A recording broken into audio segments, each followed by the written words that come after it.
is. This trial is about who we are. The Senate today writing the last chapter in the presidency of Donald Trump. In a written statement just after the vote, former President Trump said the Make America Great Again movement has only just begun, teasing that he'll have more to share in the months ahead. In Washington, Alice Barr, NBC News.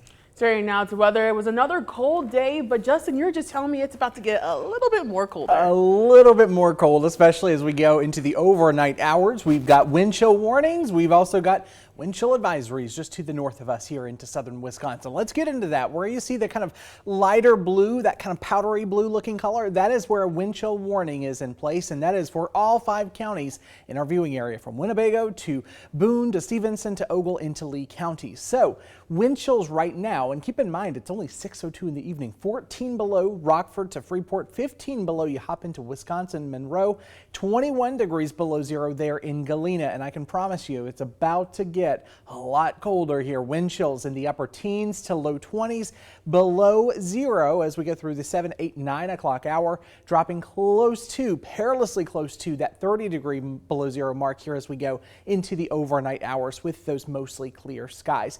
I've got the details on just how cold we'll get overnight tonight and how long these dangerous wind chills are going to last coming up in just a few minutes. But we aren't the only ones dealing with a blast of Arctic temps. Check out this video of roads in Milwaukee, Wisconsin. This is a tower cam shot of snow falling on the major freeway interchange in downtown Milwaukee.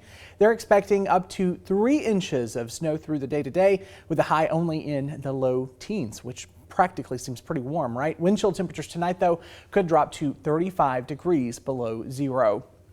And a nice storm is creating dangerous road conditions in Virginia and North Carolina. The winter storm there has knocked out power to more than 23,000 customers across southwest and central Virginia. The forecast calls for sleet and freezing rain throughout today. Authorities are urging drivers to stay off the roads.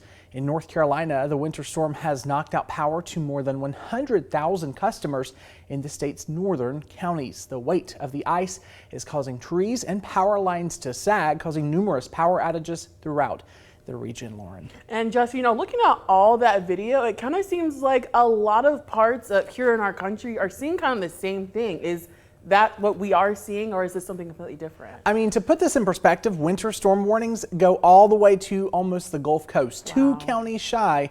Actually, no, that was earlier this afternoon. It looks like Houston, Texas, Lauren, under a winter storm warning. So this is a very extensive stretch of not only cold, dangerously cold in the upper Midwest, but also dangerously snowy and icy for parts of the deep south that, as you probably know, do not get a lot of this during the normal kind of quote unquote normal weather. Wow, thank you, Justin. Let's move on to our other top stories. State health officials say local health departments will receive a larger number of COVID-19 vaccines for second doses. The Illinois Department of Public Health says starting on Monday, local health departments will receive the doses as more people are due for their second dose. But because federal shipments of the vaccine are limited, providers will receive a smaller share of first-time doses. IDPH says it anticipates these allocations to hold steady for the next several weeks before there is another increase of the first round of doses. And this news comes as the state announces just over 2,000 new cases. 53 more people died from the virus in the last 24 hours. IDPH says the state has reached the highest 7-day average for vaccine dose administered, with an average of 61,000 doses given. Yesterday alone, over 79,000 doses were administered in the state. And more than 12 million people are fully vaccinated for COVID-19 here in the U.S. But vaccine supply still remains an issue in some states. New infections and hospitalizations are trending in the right direction, but health officials fear holiday weekend travel and last week's Super Bowl parties could change that. NBC's Chris Malone has the latest. Vice President Kamala Harris surprising frontline healthcare workers at a Washington VA hospital Saturday, handing out cookies and posing for pictures to pick up the spirits of those dealing with the COVID crisis firsthand. And you guys just keep doing it. You keep coming back. You keep taking care of people at great sacrifice to yourselves and your family. And we're so grateful to you. At the same time, the White House calling on China to provide accurate data to the World Health Organization about its earliest COVID patients. National Security Advisor Jake Sullivan writing the U.S. has deep concerns about how early findings in that country were reached and then communicated. Feels just like a flu shot. Today, more U.S. pharmacy chains are now starting to administer vaccines. Infections and hospitalizations in the U.S. are trending in the right direction, but with the effects of Super Bowl weekend unknown and possible widespread travel over this long President's Day weekend, health officials fear that could quickly reverse. They also fear the effects this pandemic is having on homebound school children. Weight gain from not being able to be physically active, the isolation and, social emotional health. School districts across the country now assessing how to bring students safely back into classrooms following new CDC guidelines released Friday. They stopped short in mandating teachers be vaccinated, but call for strict mask wearing, social distancing, hand washing and ventilation, and contact tracing. Chris Pallone, NBC News. The U.S. Food and Drug Administration moved too quickly to allow coronavirus antibody tests. That's the message from two top officials with the agency. Last March, the FDA published guidance allowing developers to market tests without emergency use authorization as long as the test was validated and carried warnings that it was not FDA reviewed. But that move flooded the market with tests which performed poorly, according to the officials. They also said agencies need to prepare ahead of time for quick development of tests in pandemics. 46 Black-owned businesses set up shop for the Beloit Black Expo today. While everyone jumped at the chance to give their products exposure, 13 News reporter William Ingalls shows us there was something bigger the entrepreneurs took away from the event.